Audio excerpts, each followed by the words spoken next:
মরহুম মফিজ মিয়া স্মরণে cricket tournament final match অনুষ্ঠিত হয়েছে। ২৮ ফেব্রুয়ারি শুক্রবার মালিকহিল ৩ নং ওয়ার্ড বিএনপি অঙ্গ সহযোগী সংগঠনের আয়োজনে এই খেলা অনুষ্ঠিত হয়। ইলিয়টগঞ্জ দক্ষিণ ইউনিয়ন বিএনপির আহ্বায়ক মোর্শেদ আলমের সভাপতিত্বে খেলায় প্রধান অতিথি ছিলেন কুমিল্লা উত্তর জেলা ছাত্রদলের আহ্বায়ক মোহাম্মদ আসিফ কবির। উদ্বোধক ছিলেন দাউদকান্দি উপজেলা ছাত্রদলের প্রাক্তন সাংগঠনিক সম্পাদক মোহাম্মদ রবিউল শিকদার।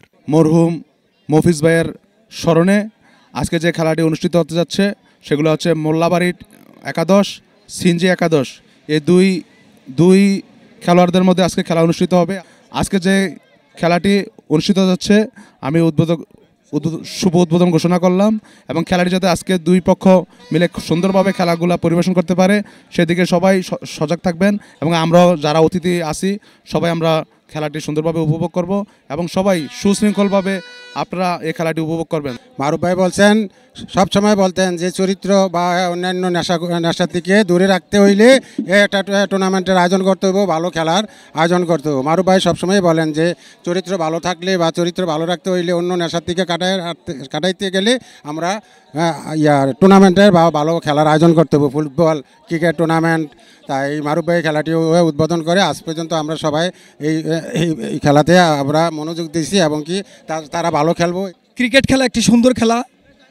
সারা পৃথিবীতে বাংলাদেশ ক্রিকেটের মাধ্যমে যে গৌরব অর্জন করেছে, আমি আশা করি এই মফিজ স্মরণে যারা আজকে মোল্লাবাড়ি একাদশ এবং সিএনজি একাদশের যারা খেলোয়াড়বৃন্দ আছেন, আমি আপনাদেরকে বলবো একটি সুন্দর খেলা উপহার দিয়ে মফিজের স্মরণে এই খেলাটিকে যাতে আমরা সুশৃঙ্খলভাবে পরিচালনা করে সুন্দরভাবে আমরা আয়োজন শেষ করতে পারি, এই জন্য সবাইকে ধন্যবাদ জানাই উভয় দলের ক্রিকেট খেলোয়াড়দেরকে এবং ম্যানেজমেন্ট টিমকে।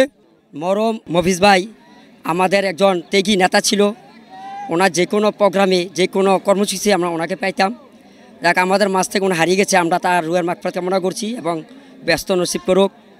আর যারা ওনার স্মরণে আজকে এই টুর্নামেন্ট আয়োজন করেছেন এবং উভয় দলের এই খেলোয়াড় এবং আজকে যারা পরিচালনা করবেন সবাইকে আমার বিএনপির পক্ষ থেকে অশেষ অভিনন্দন ও ধন্যবাদ। আয়োজক ছিলেন ইলিয়টগঞ্জ দক্ষিণ ইউনিয়ন শ্রমিক দলের সভাপতি মোহাম্মদ জহিরুল ইসলাম জহির, উপজেলা মুক্তিযোদ্ধা প্রজন্ম দলের সদস্য মোহাম্মদ মাসুদ রানা সোহাগ, মোহাম্মদ মহসিন, মোহাম্মদ জহির ও গৌরীপুর মুন্সি ফজলুর রহমান সরকারি ডিগ্রি কলেজের সদস্য সচিব মোহাম্মদ মেহেদি হাসান মিহাদ সহ আরও অনেকেই। খেলায় সিএনজি একাদশকে হারিয়ে মোল্লাবাড়ি একাদশ বিজয় লাভ করেন।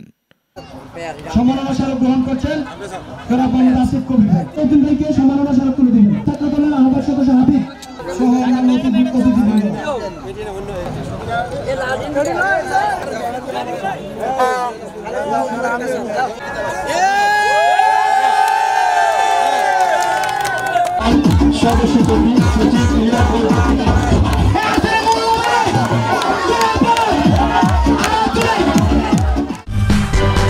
সূচনা community.tv বিনোদনের পাশাপাশি খবর।